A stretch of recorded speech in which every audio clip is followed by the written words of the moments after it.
Welcome to the PowerHaus Podcast. I'm Gabrielle Caine, and this show reveals what successful people do differently so you can too.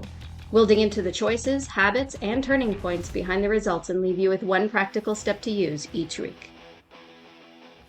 This is the PowerHaus Podcast. My name is Gabrielle Caine. I'm happy to introduce my guest, Annmarie Bordin. Annmarie, thank you so much for joining us today and being my guest on the PowerHaus Podcast. Would you like to start by introducing yourself and letting us know what you do? Sure, absolutely. My name, Annmarie. What I do is a lot of things, but what I love to do is coaching. So I'm a real estate investor coach. I love to help people to invest in real estate, but also obviously it's to invest in their lives to achieve some of the goals and dreams that they have. And that is one way that helps them to achieve that. So I love doing that. I'm a wife and a mom, and that's an exciting journey I've been on as well. I'm a real heartfelt person who likes to pay it forward, help people, provide value. You make it sound so simple, but it's very complicated. That's a lot. Let's go back to where you started then. Did you always know that you wanted to be a coach? Absolutely not. Actually, I will say my first career was a preschool teacher. I was a director of a preschool, went to school for it, took my ECE at college. Uh, then I went into project management. So I did that for a very long time, probably about 15 years. And my last place I worked was BlackBerry. That was really exciting. And then I just, upon evolution, I've always been very interested and very forward with personal growth. So as that journey started very early in my 20s, and as I navigated through that, it took me into different directions, which was understanding more awareness about myself, and that project management wasn't fulfilling me anymore. It wasn't a passion of mine. And as the personal growth journey continued, then the discomfort continued and became bigger with the dissonance between what I was doing and how it was fulfilling my soul. I found real estate investing through a colleague, through a book that he recommended, and went on from there. When I, After I'd say a couple of years, maybe 2, 3 years of investing, the company I had taken the training with asked me if I wanted to be a coach. So I did that. It was a little bit different than how I coach today. It was, they had different options. I also became part of the team, and I went, I went with the team to the US and Canada and sold packages and memberships and training, and did some one-on-one coaching as well, like very surface sort of high level coaching. And then I just carried on from there and continued to be a coach and continued my personal growth. And now I'm still doing my real estate investment coaching. I love it. I have a great passion for it. And I'm sort of getting into a little more, I'm going to say a little more personal coaching, just organically, not not necessarily. And I'm not, okay, maybe it is a little bit intentional because it's always been in my mind. Definitely what's in your mind, definitely can become a reality. So it is a little bit in that direction now, but it's just happening organically, and a lot of it as well with women, which is my passion as well, to work with women, to help women. Um, yeah, and that's where I am today. You make it, once again, sound so simple, just straightforward. This is how I navigated through life. But we all know that's not necessarily the case. Hmm. So you said that you started off in preschool. So that was straight out of school. You went straight there. Actually, there was a step before that, which I went for first year of college in what's called pre-health because thought I was going to be a dental hygienist or a dental technician, which dental technicians prepare um, veneers and plates and teeth and things like that. And I did that for a year and realized, no, that is not for me. Definitely not. So I switched, and I did get a part-time job at a preschool as a preschool teacher. And then I went into, 2 years of doing that at college.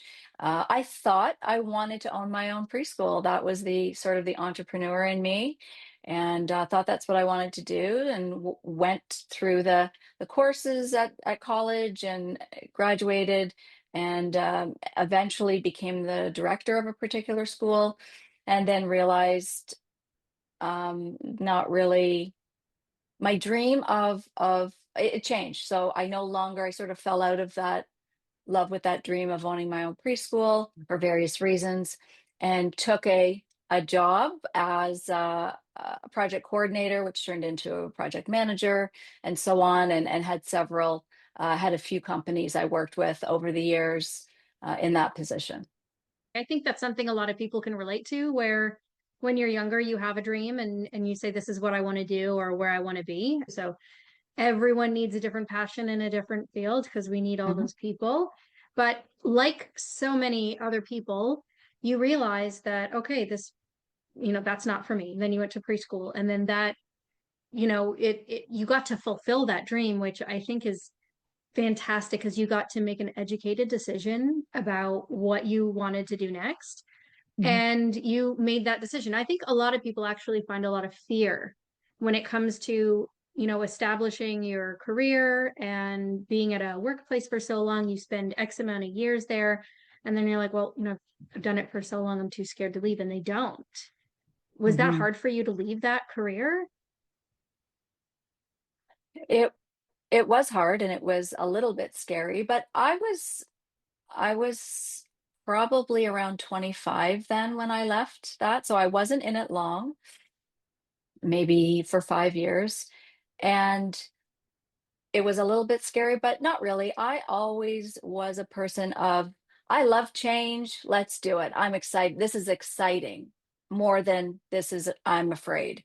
So at that time, it wasn't a hard transition. It was a little bit sad and I was a little bit disappointed, but I was also looking forward to this new chapter and excited about it. And it was a friend of mine who got me the job where she worked as well. So I think it was a pretty, organic inflow, we'll say, situation and decision. So it felt good. Okay. And was it because your friend worked there that you decided to get into project management? Yeah, yeah. I didn't have really any big thoughts as far as, putting a lot of work into what do I do next. So the opportunity came up. I think just like a lot of things at times, it was probably, if I'm thinking about it, it was probably supposed to be a temporary thing until I figured out what I really wanted to do, and ended up, I did stay there for, yeah, I'd say not at that company, but in project management. Yeah, for about 15 years. Yeah. You must have learned a lot doing that. I mean, you started with no experience in project management. How do you manage to switch gears to such a different field in that type of a role? Yeah, you're right. It is a very different field. Um, just openness and eager to learn and having the be coachable, and trusting the process. Always had a very, very good work ethic and always wanted to provide value and do my best. So, whatever it took to learn, to do, get in the role, um, it, I really feel like having that friend was a big deal because I felt like okay, I've got a resource, I've got someone to help me through this. I'm not just on my own in this company and don't know anybody. So I think that was very helpful as well, and just learned along the way. as I said, I started as a project coordinator, customer support service as well. I would go out and I spent a lot of time after a while um, in going to customer sites, and I became a trainer was part of my job as well. And this was in telephony, so telecom systems. So I would go and I would train on Panasonic, Toshiba, Bell, Nortel, like all the different types of phone systems. And I would learn with the technician. So I was on the road a lot over the years. It transitioned a little bit different, but mostly I would, arrange the programming, I would do the training, and yeah, that kind of thing. So, Wow, impressive.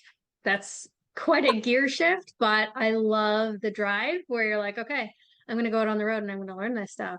So is that how you transitioned into BlackBerry, or was there a step yeah, in between there? well, I did go to a few different companies in a similar role, and then uh, I worked for a company who actually was a subsidiary of Bell Canada, and they ended up um, it wasn't always a subsidiary, but it became a subsidiary, whatever the word is. And then they dissolved the company, and so you either got a package or you went and worked for Bell proper, if you will, like Bell Canada proper, right? None of their sub companies. And they had presented me with the role. I didn't like the role. It wasn't as good as the one I had. I said, absolutely not. I'm not doing this. I'm better than this. I'm made for more than this. I feel beneath me. I'm not feeling the synergy there. So I took the package. In the meantime, another friend of mine who I worked with for several years, I would say about 5 years, she got a project management job at BlackBerry. And she asked me, do you want to get an interview? Like, I can put a word in, I can put your name up. So she did, and went for an interview and got the job. Sometimes it is about who you know, right? And that I can feel really like, help. yes.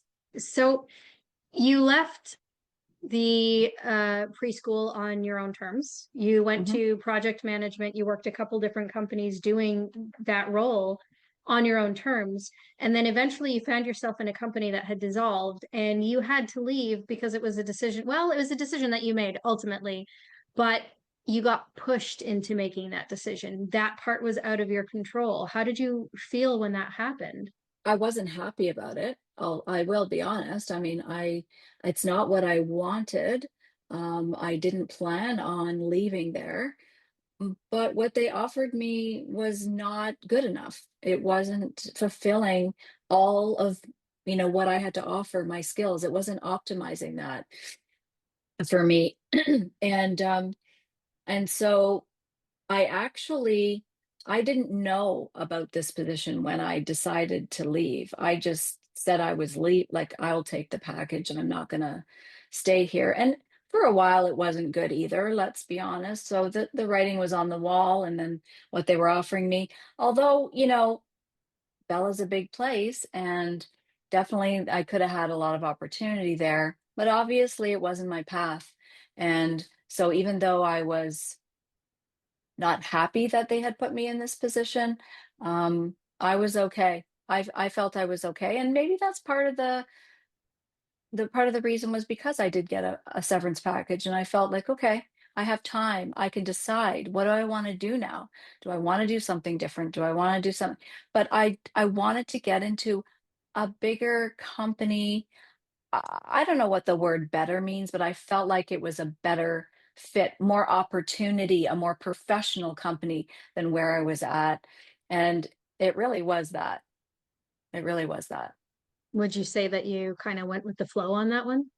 Yeah, I have to say, I feel like, so this is very interesting. I got my package, and then I think it was literally like, I think I went on a vacation, and I don't know if it was before or after, but literally my friend had offered me this opportunity. I'm like, okay, well, when I come back, I'm going to take a look at it.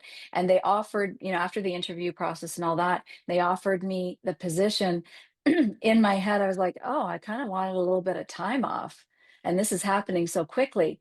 But again, I just knew that this was it just felt like the right thing. I mean, this is what you have to do. Like, check with your gut, what does it say?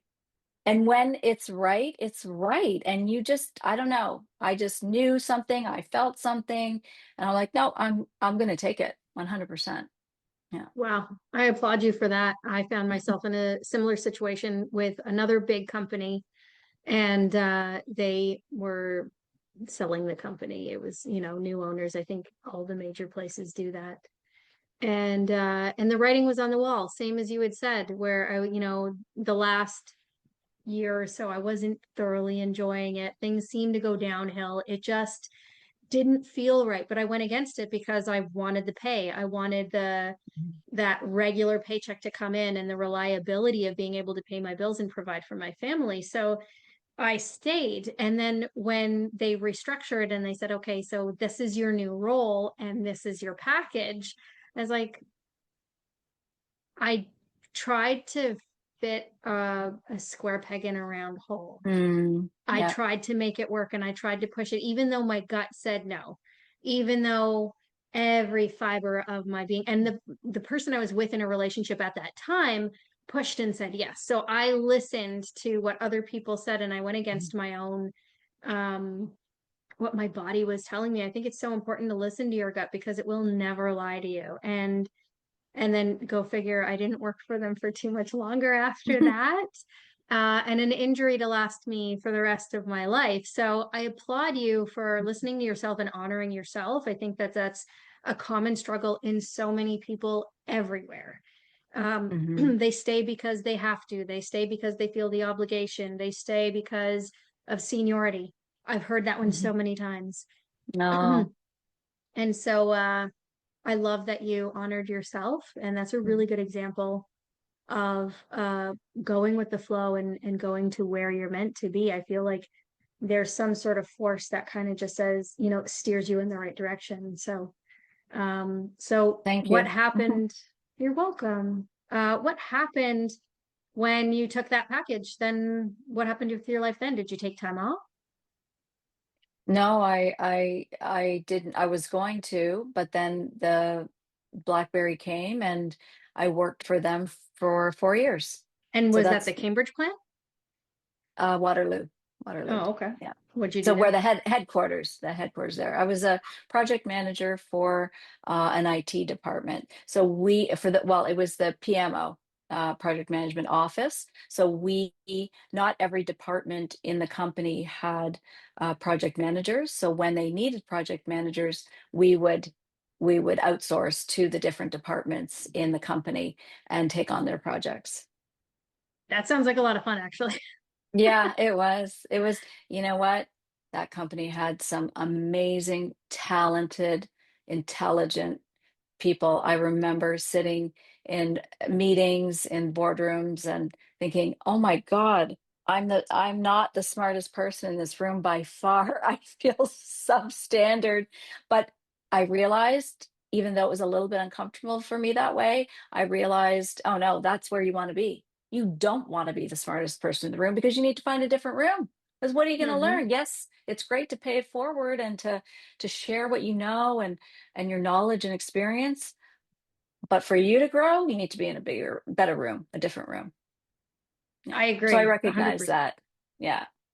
Yeah, and that and people, I think it's totally normal for people to get imposter syndrome. Oh, yes. Yeah. And I think that's totally normal. And then people get really hard on themselves for it, saying, oh, like I shouldn't be here. I don't deserve this.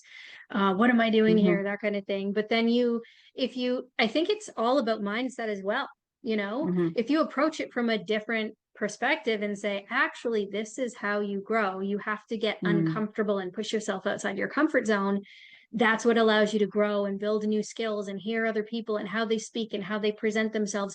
I wouldn't have known how to pitch a deal or how to raise funds or how to do any of those things if I didn't make myself uncomfortable and surround myself with all those types of people, right? Exactly. Exactly right. It's such a saying that is so common, but it's so true. Like, do something that scares you every day. It could be something so small, it could be something big, put yourself in uncomfortable situations. If they come up, say yes, follow it through. If it becomes recognizable that it's not the right situation for you, not the right job, not the right person, not the right team, whatever it is in life, then you'll know that, and then you have a decision to make. I don't need to stay here. I can change. Right? We're not a tree. We can, well, trees can be moved too, but I mean, I'm not a tree. I can change. I can move. Yeah, I think a lot of times, like you said, a lot of times fear, responsibility come into it, things like that. But it's important to know that, yeah, you can change. And so I felt very grateful for being there amongst all those experienced, professional, highly intelligent people. I can agree that it's probably helped shape and form you and who you've become today and contributed to where you are today. Yeah. So, for those people who don't know what happened with BlackBerry, would you like to maybe give us a little bit of insight as to what happened and what role you played in the company at that time? Yeah, sure. It was very interesting. I mean, there was a lot of very fast, I mean, lightning speed growth for the company. I mean, I'm talking, they had so many, like internationally even, or North America wide, like so many buildings and employees. So I think they grew very fast. I think too fast. I think the company was very successful and very cash heavy, and they spent a lot of cash. And I mean, we had a lot of um, working lunches, a lot of outings. I had some great times there. Actually, like, you know what I mean? I'm just saying, like, yes, it was a lot. People worked very hard there. I'm not saying not, there's a lot of work. We worked we worked hard, but also I guess you could term it how they say we played hard too, but even within the company, right? And there was a lot of money spent, I think. And then if we think about it, their focus was on security. That was BlackBerry's number one thing, was security. Now that should be definitely very important to a lot of consumers, but they were also targeting more like, I mean, let's face it, the president of the United States had a BlackBerry. So, talk about security. I mean, that's what the chosen device was at the time. But that wasn't the full depth of their marketplace. They were trying to get the common consumer, and I think that all in all, Apple did a better job at marketing, the marketing of the company and target audience. And so, yeah, so we saw it coming for a while, like downscaling and things like that. I had already started my real estate investing journey.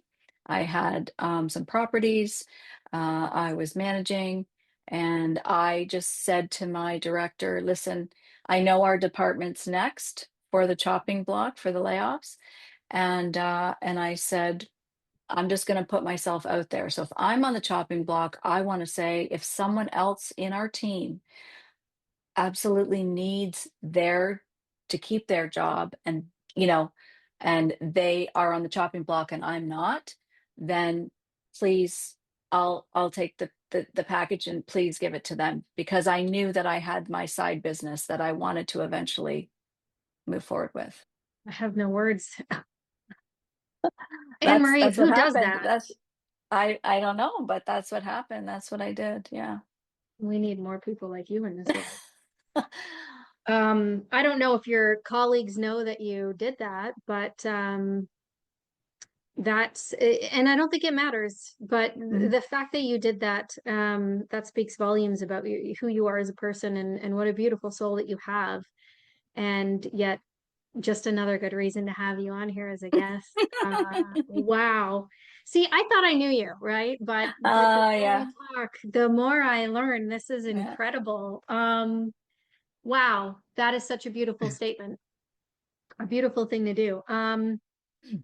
So you said that you were working for BlackBerry. So was it during the time that you worked for BlackBerry that you purchased your first investment property? Yes, yes, it was. Yeah. Oh, okay. So how did you said it was a book that got you into it. What was the book? Yes. Rich Dad, Poor Dad by Robert Ah, Kiyosaki. that's a good one. I like that one. I Yeah. listened to that one. That was, yeah, I got to listen to it again, I think. That's one of the ones that you got to read or listen to it more than one time. Yeah, it was the tipping point. It was the impetus to changing the way I was thinking, because there were things in that book that I never heard before. I went against what I believed and what I thought. And I remember I would read before bed, and I would be in bed reading, and then I'd say to my husband, "Oh my God, you got to hear this. Oh my God, you got to hear this." And I would read him a chapter, whatever, or a paragraph. And I was like, "Oh, you gotta listen to this. Oh my God, like I don't, my mind is blown. Like I thought this was an asset, but it's a liability. Like I don't understand." So, but it's a book that, as you know, because you've read it, that or listened to it, that it's so easy to understand. It reads like a story. It's not a technical book, but there are a lot of learnings and realizations in that book that are so valuable and beneficial. And I loved the way that he put it into a story, and it's amazing. I mean, I'm thinking about it now. I'm like, I should read it again. Really. One of the things that I loved about that book was his creativity as a child. And Mhm. knowing that he couldn't do it alone and getting his best friend and them partnering together. This is what adults even have a difficult time doing. And this kid figured it out. Okay, one, this is what I got to do. Two, I can't do it alone. I'm going to get this done twice as fast as I will doing it on my own. And then doing whatever he had to do to get it. Door knocking? Are you kidding me? Mhm. It blew my mind. But further to all of that, the encouragement from his parents of Mhm. saying, okay, let's figure out how to get this done. How quickly do we jump on something that our kids are going to do, whether it's a lemonade stand or whatever, where it's like, oh, I don't want to put in the time and effort to do a lemonade stand. How profitable is this going to be? How much shopping am I, all this stuff. And then I've even heard stories on the news where there were kids with a lemonade stand at the front of their house, and one of the neighbors complained and said, you need a license to sell. I feel like there's so many things that go against people, children even, that they just want to rain on their parade, or there's just another obstacle in the way, and it kills their spirit. And I don't believe in killing anyone's spirit, especially children, because that's where the magic starts. Is as a child, your unlimited creativity, and then people just squash it, and it breaks my heart to know that that's the mentality. And that book really highlighted that for me in trying to encourage our kids, our friends kids, our neighbors, um, to be everything that you can. Don't put limitations on yourself. Figure out how to do it properly and legally, Mhm. but do it. Just do it. So this is the next thing that comes to mind. Okay, so you're working at BlackBerry and you read this book and you have all these amazing ideas popping out of your mind, right? Like all of us can relate to you in the sense Mhm. where, oh my gosh, there's a TV show that I love, there's a book that I love, there's an idea that I love, and I want to do this. But how many people on this planet end it right there because it's an idea and they just don't take the next step? And we don't know why. I mean, everyone's got their own personal reasons. You can't afford it, you don't know how, you don't have the ability, you're spread too thin already, all that kind of stuff. So what sets you apart, Annmarie, and makes your great idea spark something that actually becomes something, it comes to fruition? Mhm. I love how you worded that. Awesome. I love that, how you positioned that question. Well, it's okay. Nothing is ever sudden. Like, there's no such thing in, oh, it happened all of a sudden. No, it didn't. There were things that happened. There were signs, there were flags, there were thoughts, there were actions.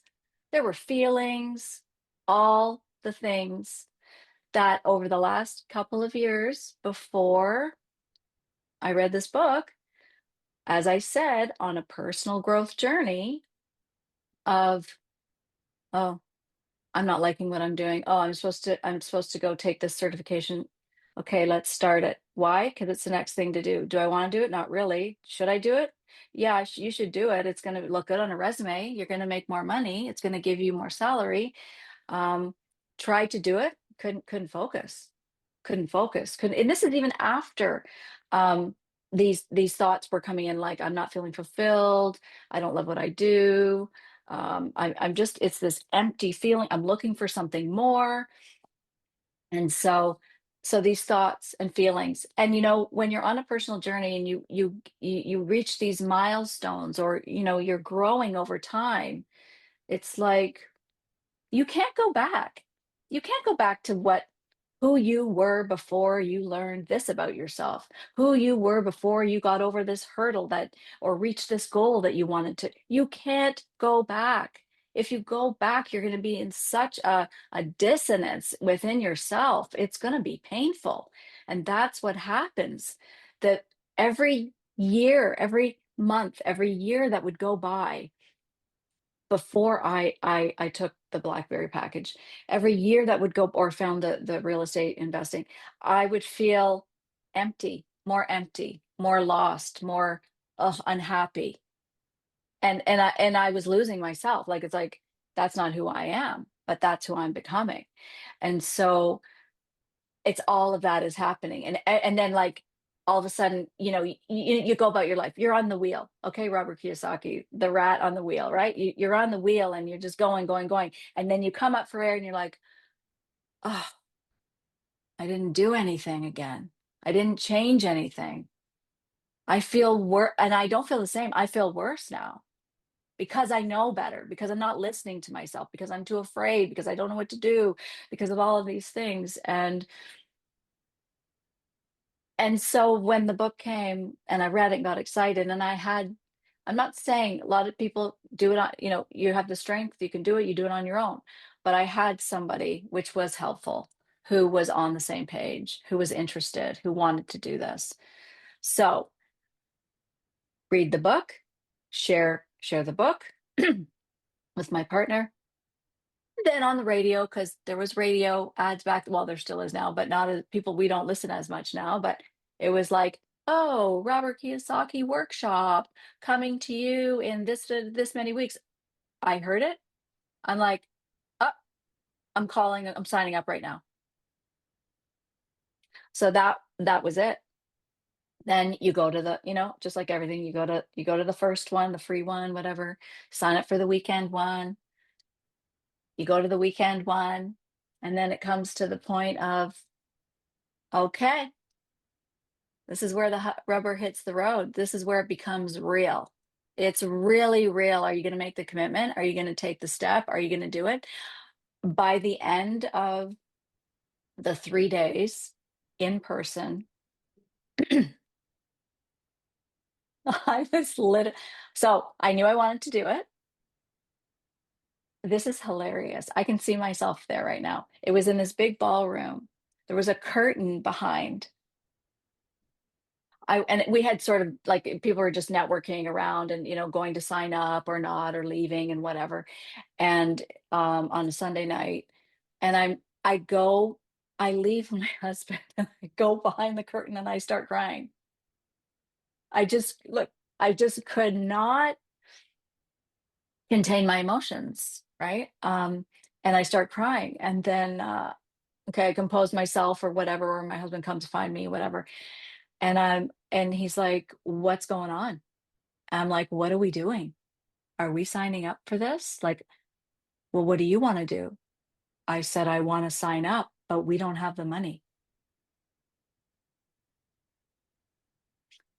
And but we need to do this, and I don't know how we're going to do it. And he's like, we're going to figure it out. Let's go. Let's go sign up and talk to them and see what's what. So that was a very defining moment. Like that is when the shit is real, like real. And it's tough. It's not easy. And when I say, um, we both had amazing paying jobs, great credit, but we had some debt from life. We were the consummate consumer where you make and spend and make and spend and make and spend, and you have all things that you need plus things you don't need. And you have two kids and a dog, and you have vacations, and you have a house, and you have cars, and you have all the things, and life is great. But where's the future, and what are you planning for, and where's your retirement, and things like that, right? So being in a situation where there was two families together, we have exes, and we have things like that, and there are things that money has been spent on, a lot of money, and there's some, like I said, some debt there. And it was a very scary moment, and it was a very big bill. We did end up sharing a program of education of 8 courses, which was 3 days each course, 3 full days in person at the time, with learning 8 different strategies for I don't know, it was about 30 or $40,000. So it wasn't very And small. what year was this, just so that we can get an idea? It was 2010. Oh my God. Hmm. So Yeah. yeah, that's, what would you say, like 45, 50 today? Yeah. Oh yeah. Oh yeah. Yeah. Yeah. That's a hefty If bill. not more. If not more. Yeah. Yeah. And were you expecting it to be that expensive? No. No, not at all. Not at all. And of course, well, go big or go home. I mean, we took the biggest package because we were showing faith, like we're all in, and we need to double down, and we need to just make a go of this. This cannot fail. We cannot fail this. Yeah. So, with all the programs out there and Mhm. educational packages and um I don't know, coaches, all the options. We're just going to say that. Mhm. How did you know that this is what you wanted to do, and that I think the first fear that jumps into people's head is this real, or are they going to take my money and run away with Mm, it? So how did mhm. you decipher that, or was it a thought at all? We had several conversations with the salespeople, with the team, with the trainers. So, over 3 days, we really dove in and really um, had some one-on-one, a lot of many hours of one-on-one time with the trainers, and with the team. And actually, interestingly so, the the trainer for that weekend, um, he was not a mentor, but in the time when we were deciding whether to sign up or not, we had a chat with him, and he took a likeness to us.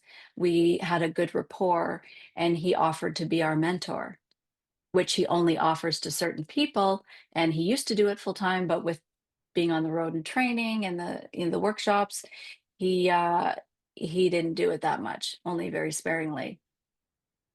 That was helpful because, as you can imagine, we did have many conversations and built a lot of trust with him over the weekend as well. Um, so yeah, so that's, basically it wasn't much more than that. Yes, of course.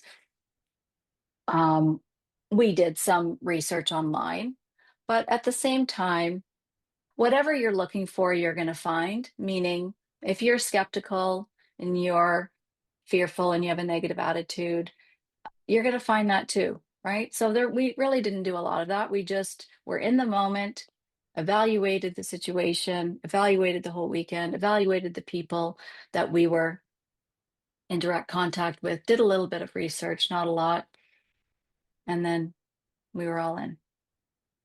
So let's go back to that moment. You're behind the curtain, your husband comes and finds you, you're crying, and you're like, we're doing this, we need to do this. How do you take action in that moment? Was it scary? Do you have to split it in cards and different? Hmm. Yeah. Yeah. Yeah, definitely. Yeah. We had to, we said, okay, look, this is the situation. Um, this is where we're at. Um, what can you do for us? Is there a payment plan?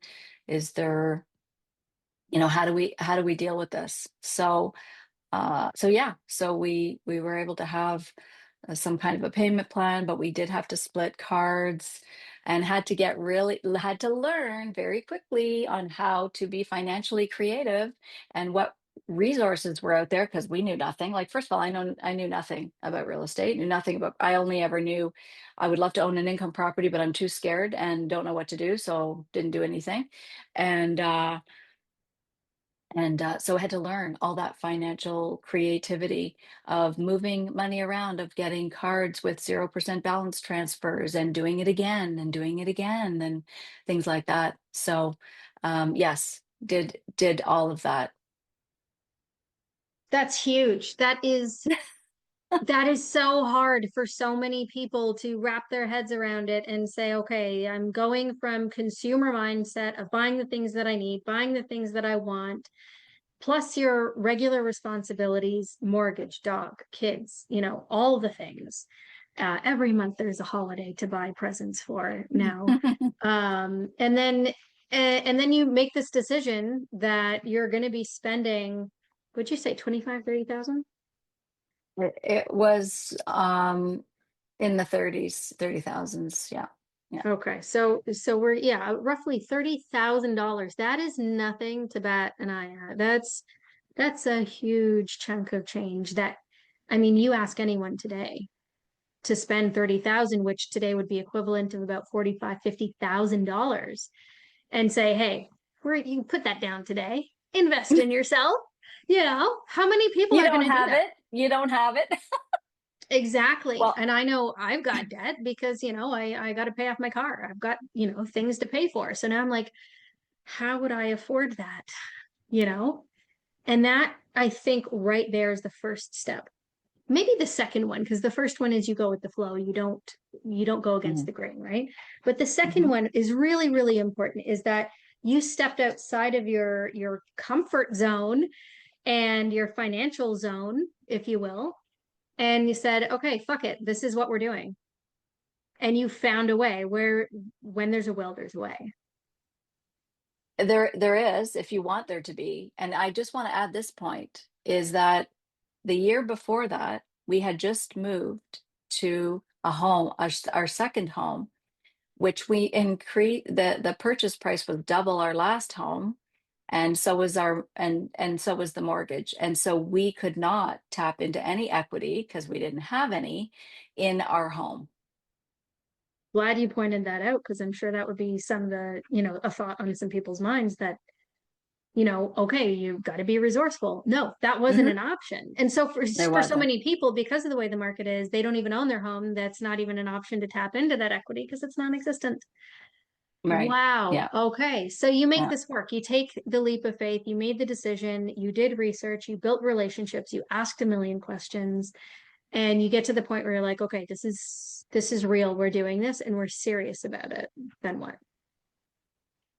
Then we just start having our calls with our mentor, start scheduling which courses we should be taking first, understanding from our mentor what are the next steps.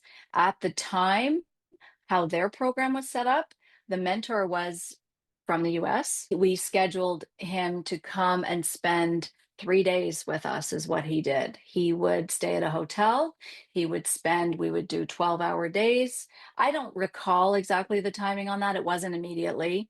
We did some research and we were, figuring out what we wanted to do first, learning and all the activities, and scheduled it in our calendar. So after a 40 to 50 hour work week, two part-time kids and a dog, Then at 7 o'clock at night, we'd start, spend an hour or two, and we worked on our activities, our what we were supposed to do, our takeaways.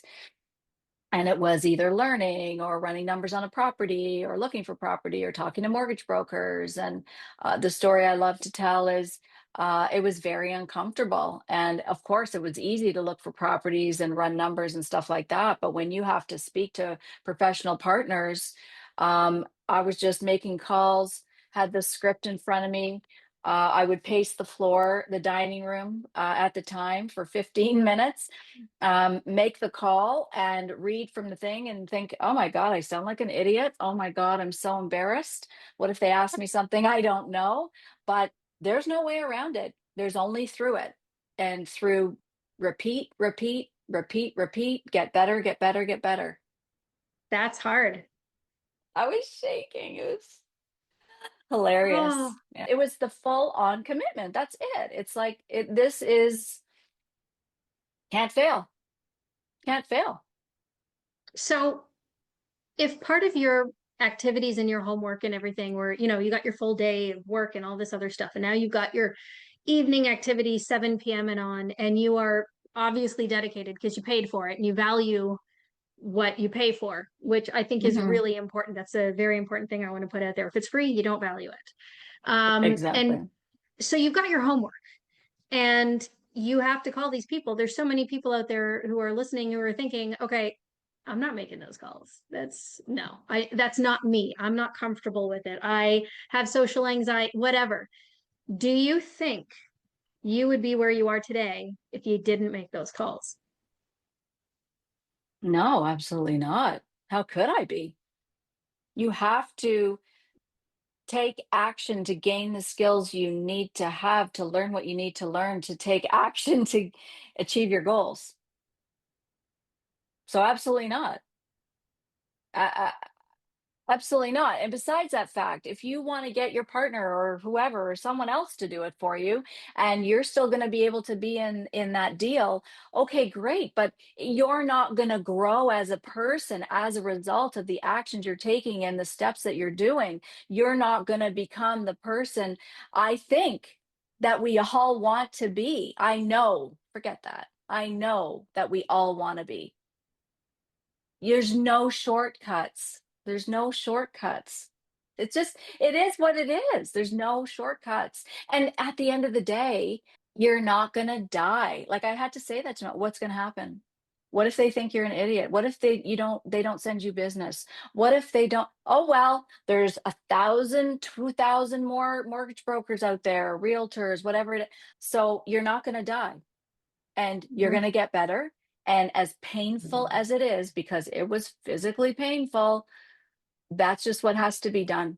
I'm glad that you said it. I needed to hear you say that because we all feel that. And I know for a fact that you and I would not be sitting here right now having this conversation if I didn't go through the same things. The very first time I hosted a webinar type thing, I was put in that position. I never asked for it. I was like, hey, Gabrielle, this is what you're doing every Monday morning. And I was like, okay. And the first time I had to go into the recording studio and I have a laptop and a few monitors in front of me and lighting and all this stuff and a microphone. Dude, I was sweating so bad. I wish I brought a Mhm. second shirt to work that day. And I was like physically shaking.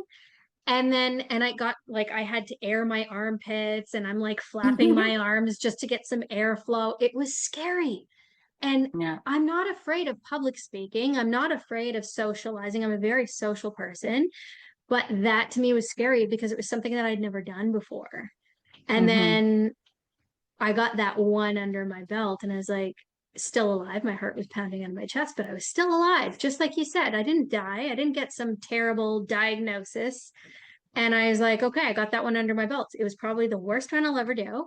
And I'll be Hmm. better prepared next time. So I had an intro and I had an outro and I Hmm. knew what I wanted to say and how I wanted to say it. And I properly paced myself. And I made, as I went, not all at once, as I went, I made little tweaks here and there, which eventually Hmm. got me to where I was. And then that made me feel comfortable enough that when unfortunately that was actually taken away from me, I didn't get to make that decision. I felt Mhm. like there was something missing. And I was like, I need to do this and I need to be in charge of it. So that way I get to decide if and when it stops. And hence this podcast, Here we right? are. I love Yes. it. I love, love, love. You're such a natural at this. Oh my God, it's so evident. It's amazing. Thank you. And I I love learning about your story and I love learning about, it feels like we're alone in these moments Hmm. when we're scared and shaking and sweating and Hmm. comfortable and scared. But when you share these stories with each other, that's when you learn you're actually not alone because there's so many people out there who are courageous enough to take those scary steps. And you can share in that too, right? Absolutely. And I do want to reiterate just for, those who listen to this, I'm not an extrovert. I don't love being, center of attention. I am not comfortable in speaking out or talking. I've always been behind the scenes, shy, very much so. And again, absolutely no experience whatsoever. So, know nothing, absolutely nothing about, about real estate or anything like that. So I just want, I want, listeners to be able to understand that that was the real situation. That was the real me, not prepared, no, no preparation whatsoever in life for this. Um, and just had to do it anyway. How Yeah. difficult was it for you to accept my invitation to be a guest on the podcast? Not too difficult. Not too No, difficult. surprised. Not too difficult. I'm in a time right now of my life where I'm very open to things. I'm going to say, I don't say yes to everything, but I'm in more of a yes phase. And let's see how this goes. Love Let's see it. how it goes. Yeah, absolutely. Absolutely, because we don't know what our journey is. I was just saying this in a coaching call today. We plan for a journey, we strategize for a journey, and then the journey doesn't go the way we want, but it still gets us to the outcome, or possibly a better outcome, or maybe a little less of an outcome, but still palatable enough that we're happy with the progress we made. Still progress. And so say yes. And if I you agree. and if you follow right, if you follow the journey along the way of the yes, and there comes a point that it starts not feeling right. It starts not feeling in flow. It starts feeling not good. Then make sure that you can have an exit strategy, and then you take yourself out and say, this isn't working for me anymore.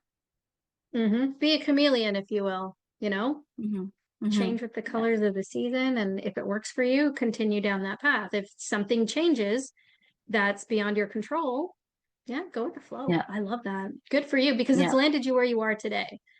Mhm. Mhm. So Yeah. here you are going through coaching, going through educational courses, really making every dollar that you spend worth it.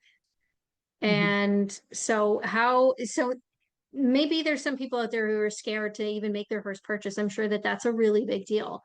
So Mhm. how did you get yourself over that hump of purchasing, like how you decide what your first income property is going to be? I'm sure that there's a lot that goes into that. So how did you jump over that hurdle or work through it? Well, with my mentor holding my hand along the way, helping advise, so coach and mentor, um, helping s- helping me every step, and doing, essentially what I do today for other people in my coaching, which is, you know, planning the journey together, understanding their dreams, understanding their goals. Where are they at today? What are they planning for? What is the immediate need? What are the opportunities? What are the challenges? Um, and building a timeline, and learning and implementing steps along the way, building your team. And I followed what he said to do. And in preparation for his mentorship of the 3 days, I mean, it was a mentorship for years, but it was an in person for 3 days. he prepared us for that. So we did all the planning, we did the thought process, we did all of that work, and then he told us to do certain things. So when he came, we went together and talked to realtor, talked to a mortgage broker together. We watched him interact. So as today, I'm not a mentor, I'm a coach, but I share, this is what the experience should look like. These are the questions you should be asking. This is what you should expect, to prepare for that. It's all about being prepared. And so we did those activities. And when he was here, we put in in one day, we put 80 letters of intent out on, yes, I know it's insane, on multi-unit properties. Oh my goodness. We're gonna have to contact Guinness Book of World Records. I know. Ugh. Who does 80 in Yeah. a day?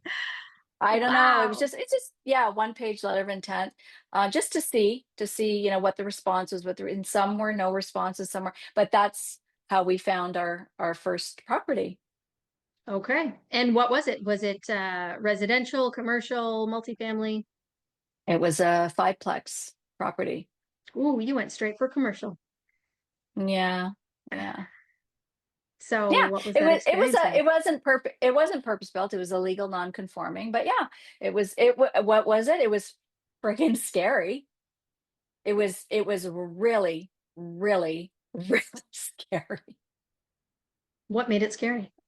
Because like because you're purchasing this property, you don't know anything about how to be a landlord, you don't know how to deal with tenants yet. um you don't know what you're getting into. We go and do a walk through the property. Some some sketchy tenants. So that was a little scary. You just take a deep breath and a hard swallow, and you're like, you go ahead. So yeah, no, it was good. It was really good. And actually, interestingly enough, the property, sorry, was had no mortgage on it, and so we asked for a VTB. So we got a VTB of, I think it was 95% VTB, for the property vendor take back. So we only put 5% in. We didn't even put the 5% in. We put nothing of our own money in, actually, because our local realtor was an investor. And he asked if, he's got, oh, my wife's got some funds or registered funds or whatever it was, and she wants to invest in something. Do you mind if she invests? And we're like, nope. So infinite returns. So our mentor was thrilled. And he actually, in his future workshop for years to come, he tells our story because we had no money in and infinite returns on this property. So it was pretty exciting. I'm glad that you shared that. For those who don't know what a VTB is, it's a vendor take back. And that's when someone owns a property, there's no mortgage owing on it, then that owner can actually act as the bank and you can make those payments to them instead of having to go through the financial institutions. And I'm glad that you answered Mhm. my question because I was going to say, Annmarie, you said you didn't have money. You said you had to split the payments for your educational course. How do you buy a fiveplex? But there you go. And what's meant to be will be. You had the right mentor, the right coach to walk you through it, to hold your hand. And a lot of people, I'm sure you probably at the time didn't know what a VTB was.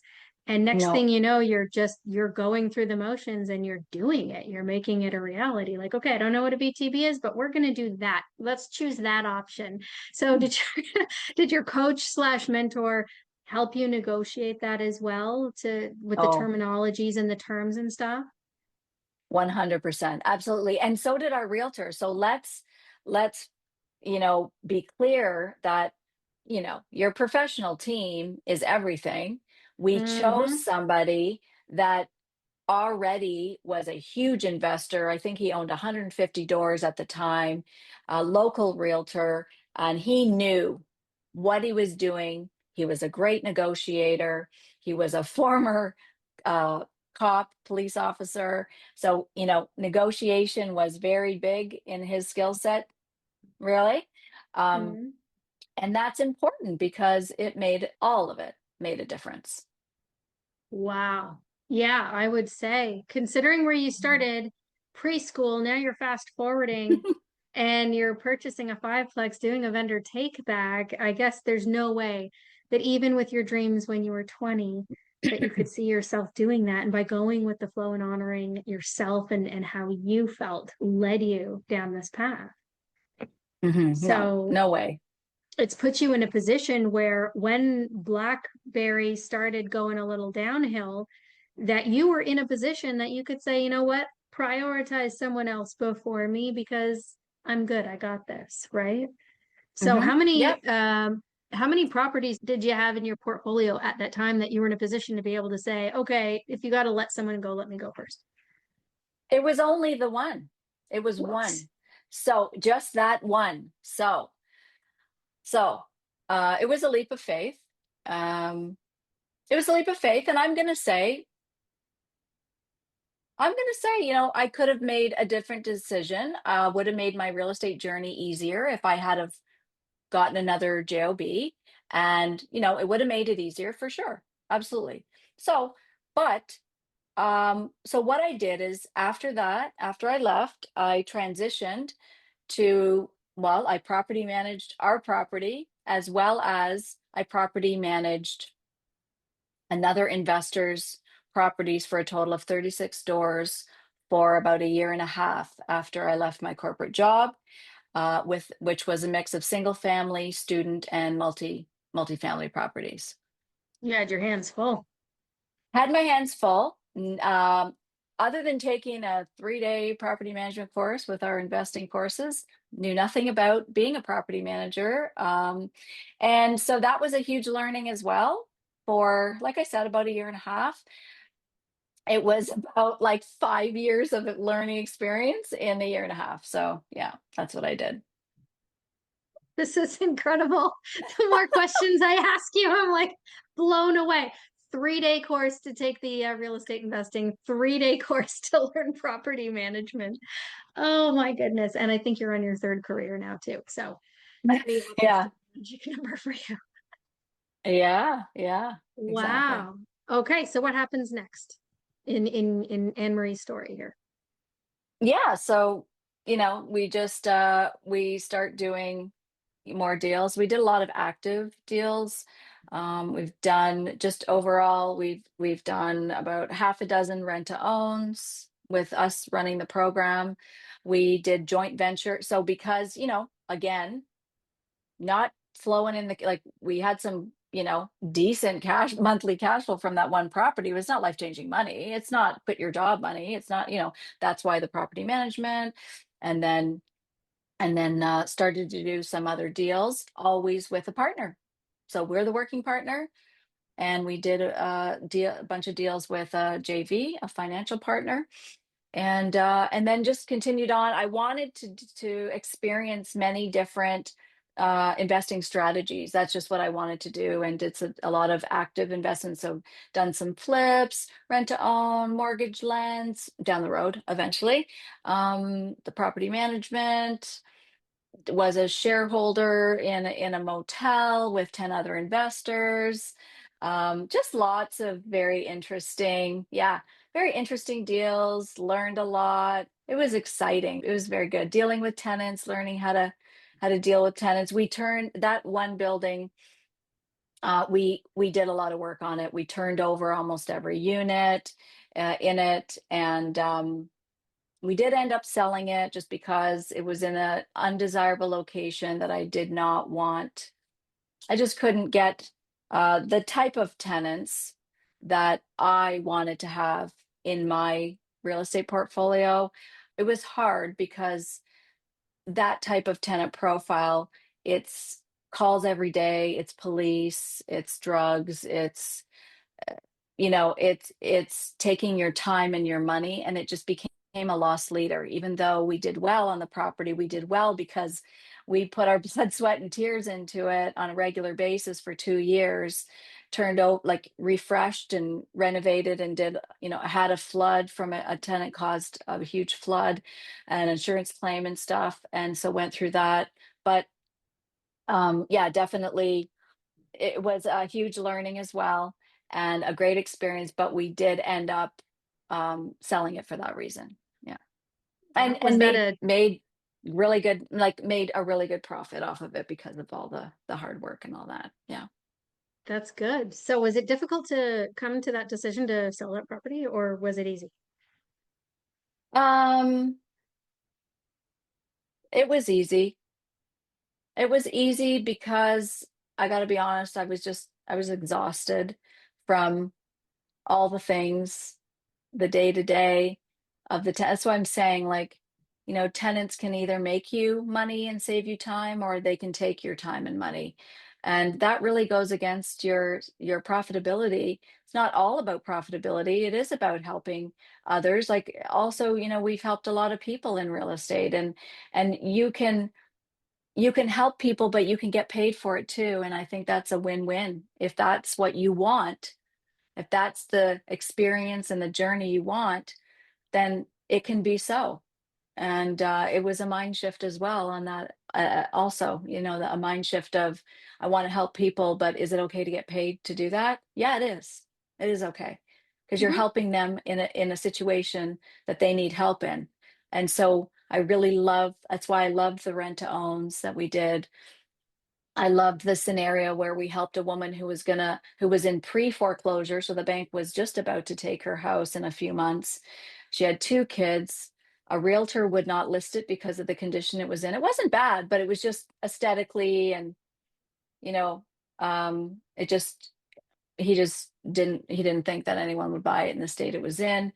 And we came in and we helped her. We came in and we got to know her and built trust, and she was able to walk away without losing her house, without losing all the equity in her house. She was able to walk away with money in her pocket, enough for her to start over with her kids. And it brings tears to my eyes, because that's what I that's what I want to do. I want to help people. That fills my heart because Yeah.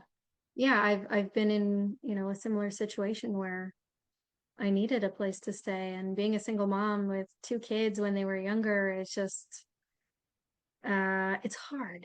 You got to work twice as hard to make the money from a single income family just to provide for them, which means less time with your kids and more money to the babysitter, and how can you afford, Yeah. it's an endless thing that I think so many people can relate to. And knowing that there's people out there like you that really do want to help. I think there's this terrible misconception about landlords out there about how they just want to take your money and the rent is so high and so on and so forth, but they just don't take into consideration how much that mortgage really is and how much it costs for repairs and Hmm. maintenance. And if the water tank goes or if the roof needs to be replaced, like these are really expensive bills. And when you have a tenant that feels like, let's say for lack of a better term, works against you, Hmm. it makes it so hard to help you. It makes it so hard to provide um a good, safe home for you and your family, and for the other people that may be living in the area as well, right? You want to provide that safety. To me, that's the purpose of a home, is safety. um Oh, yes. Agree. Your home should be your safe place. You mhm. should be able to feel safe and close the door. Okay, problems are going to happen. That's life. That's what it's going to be. But that you have like, it's basic needs. I mean, yeah, so important. And so that was very, I love that. And with that same property, then we were able to help another family with a father who was going through a separation divorce, had 3 boys, wanted to be close to his ex, and he wanted to buy the property. Um, and working with our mortgage broker, he had the down payment, and the mortgage broker said, "Hold on a minute, you're going through a separation, but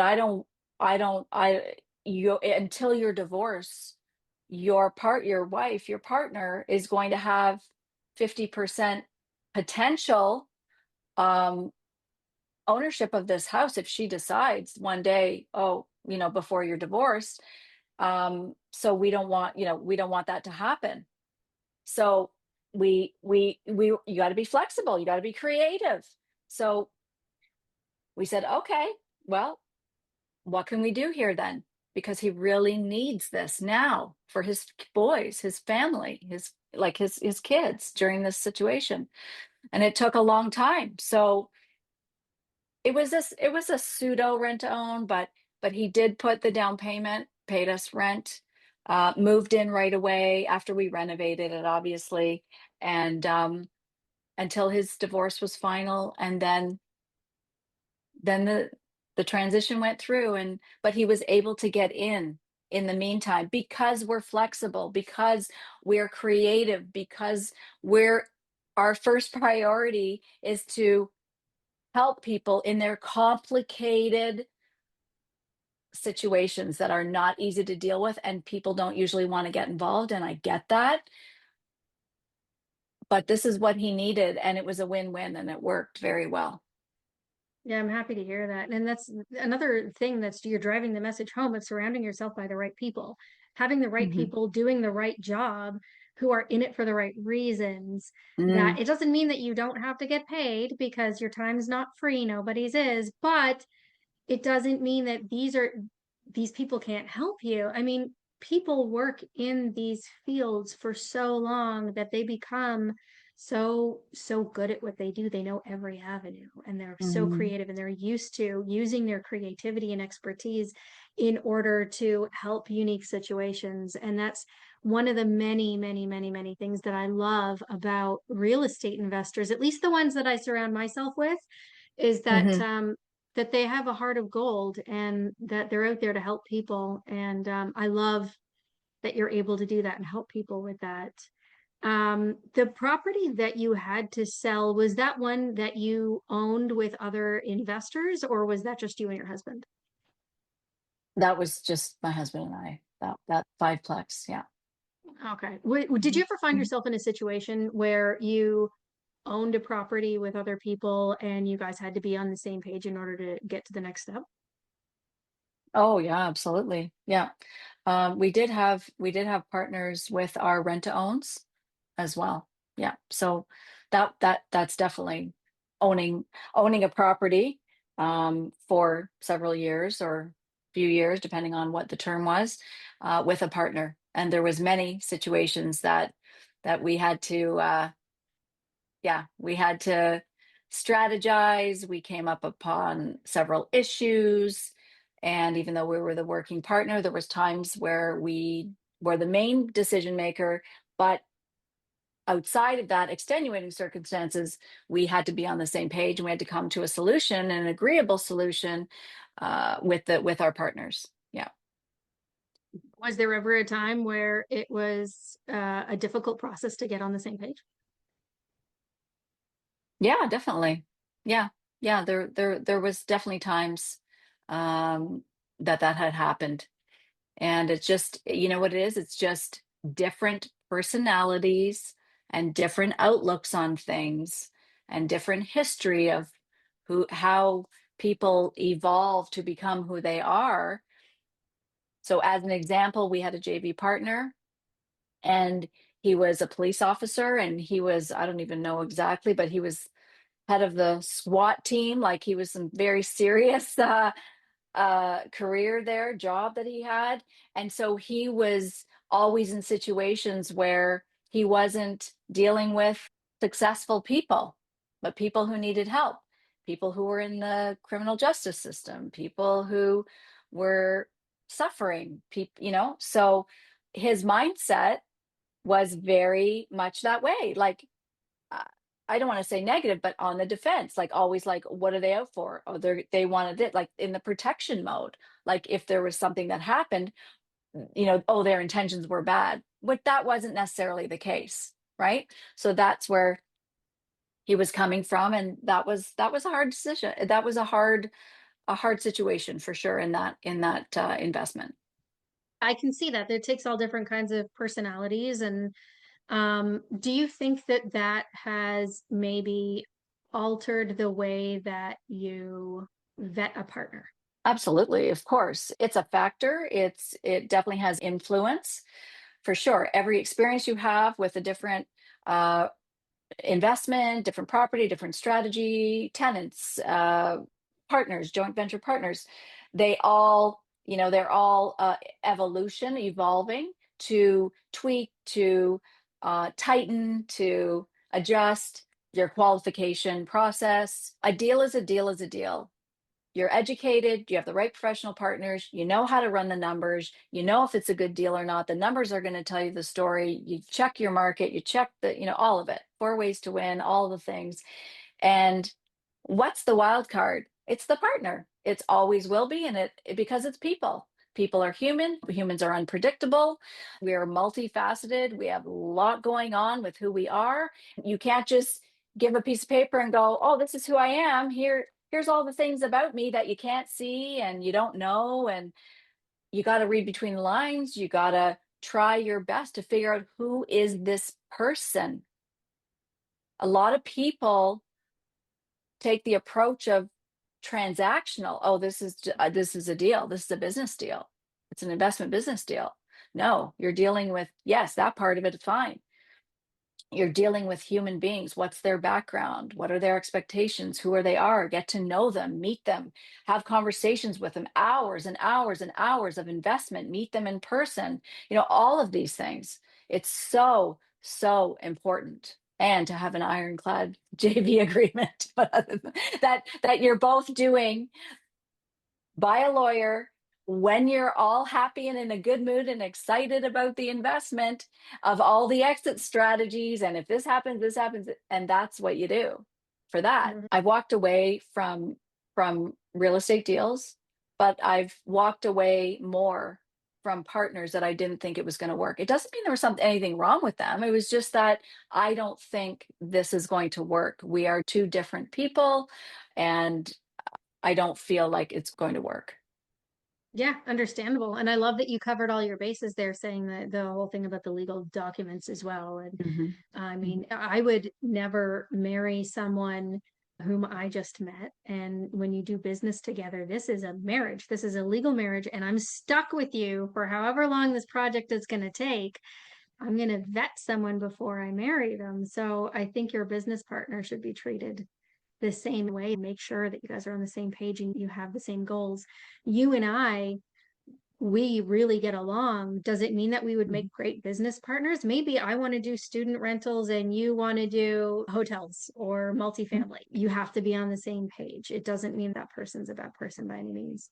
With you and your husband, you guys do real estate investing together. Have you guys ever run into problems where maybe you guys disagreed on something? Oh gosh, yes. Yes, yes. One quick scenario is one of the rent-to-owns we did.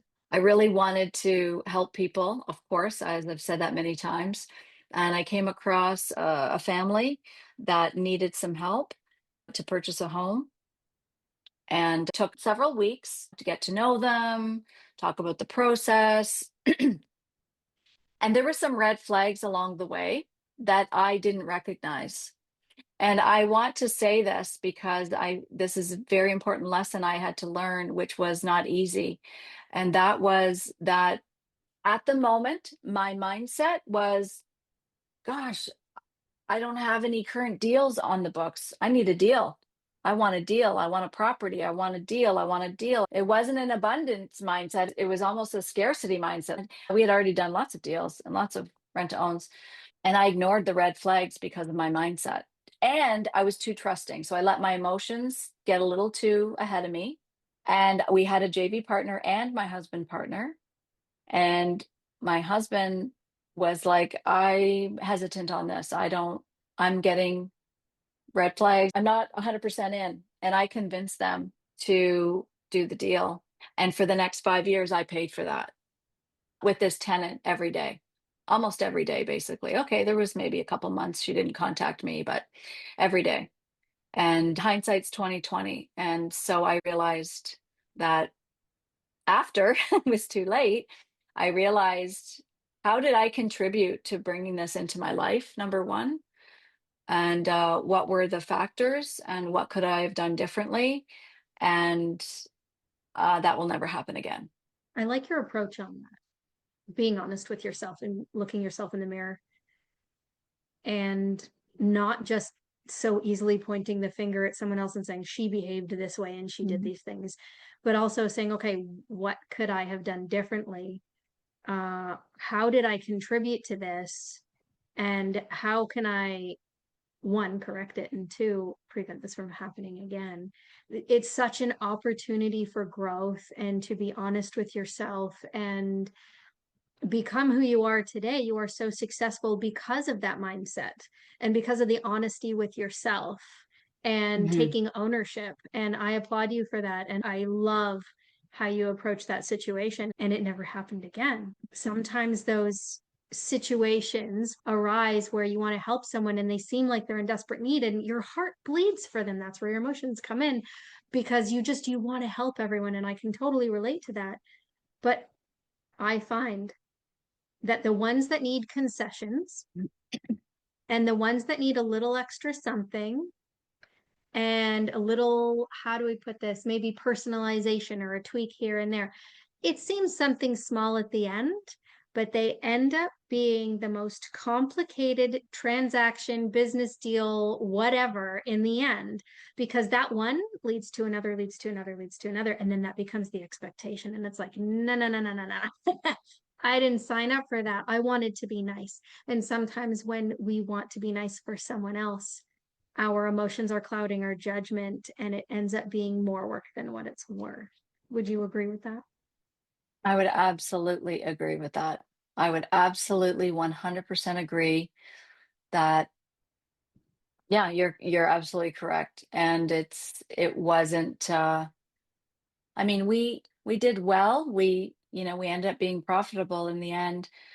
She didn't fare so well, unfortunately, and it was had nothing to do with us. It was they didn't follow the plan, and it wasn't just her. It was other people involved with her. But anyways, it was a very sad situation and unfortunate. And I also realized her mindset wasn't where it needed to be. Even though the papers were signed, everything was done properly and legally. I know now, in a similar situation today, I will be asking different questions, more questions than I had done before, to really grasp, do these clients really understand what this is all about? In so much as to give examples. If this happens, how will you handle it?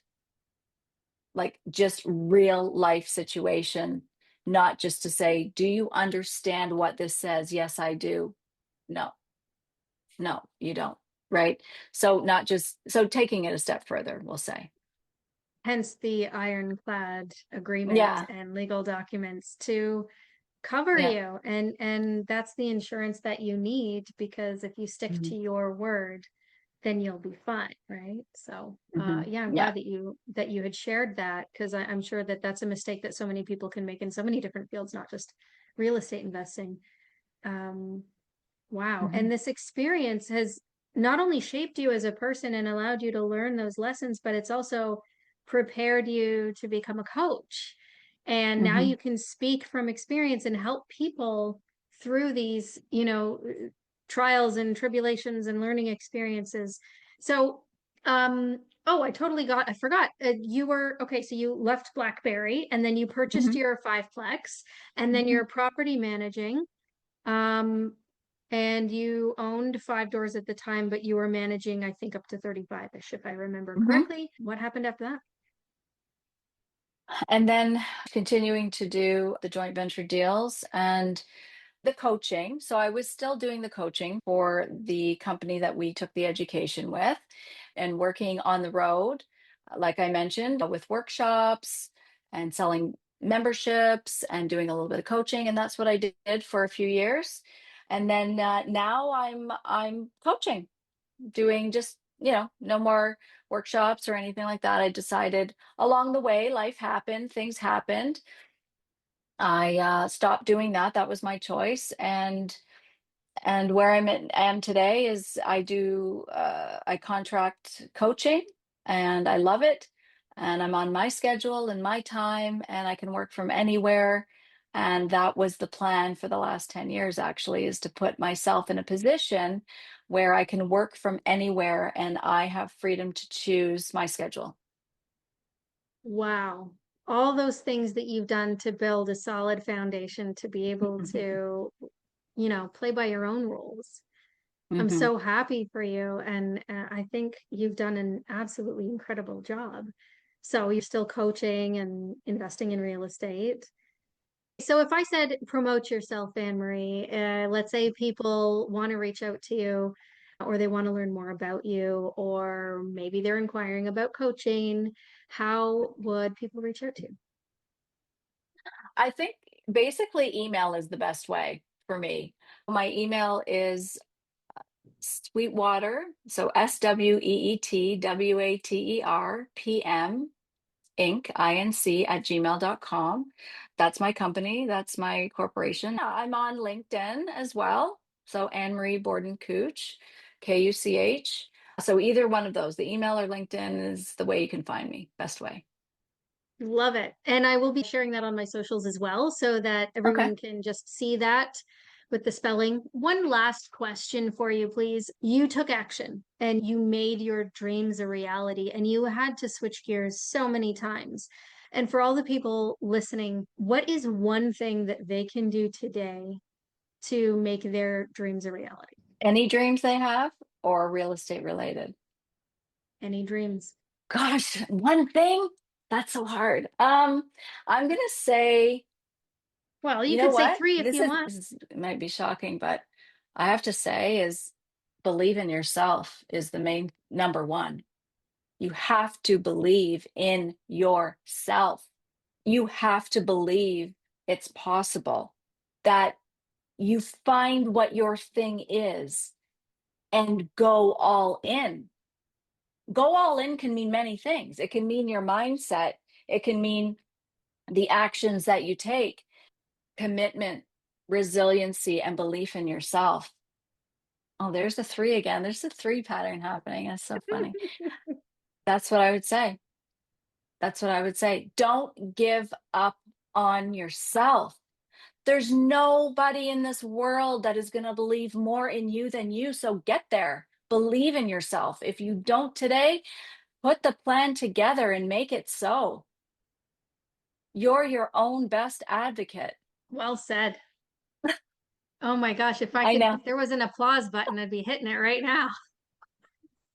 I'm just so passionate about this stuff. And I know you and I mean, we could talk for another like 3 hours. I know we can. There's so many things, but I really want to thank you for having me. And you're such a gracious, wonderful, just easy going host. And it's so natural to you. This is a beautiful place. And for me to see you and flow like this is awesome. You're gonna make me tear up.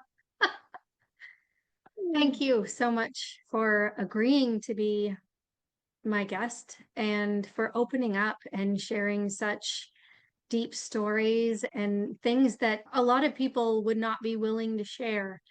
This is my way of opening people's eyes, getting people like yourself to share their stories and all the difficult things they've had to overcome, because it's not easy, it's not handed to you, and you have to fight for it. And you know what, I think you're right, is having faith in yourself. This is definitely a pattern that I'm seeing, is not believing in what other people say. Someone else can say, yeah, sure, well, good luck with that, or you're not good enough, or you're not smart enough, or whatever their excuse is. But if you look for value in yourself in someone else, you are going to be terribly disappointed. And Yes. unfortunately, that's the reality of the world. You have to have faith in yourself. Annmarie, you have faith in yourself, and that's what got you where you are today. And I have faith in myself because I could tell you none of my friends or family have podcasts and decide to put themselves on the internet and just say, hey, this is what I'm going to do. But I had to have faith in myself and say, okay, I think I got this, Absolutely. So really Yeah. good advice on your part. Thank you so much for being my guest today. I really enjoyed getting into those layers of your story and your history. Very eye-opening. So thank you so much for sharing. And Thank you. thanks to all of the listeners who have joined us. So until next time is the PowerHaus Podcast. And I'm Gabrielle Caine. Take care. This is the PowerHaus Podcast with Gabrielle Caine. Know someone who should be on the show? Email info@powerhouspodcast.com. Until next time, do one thing differently today.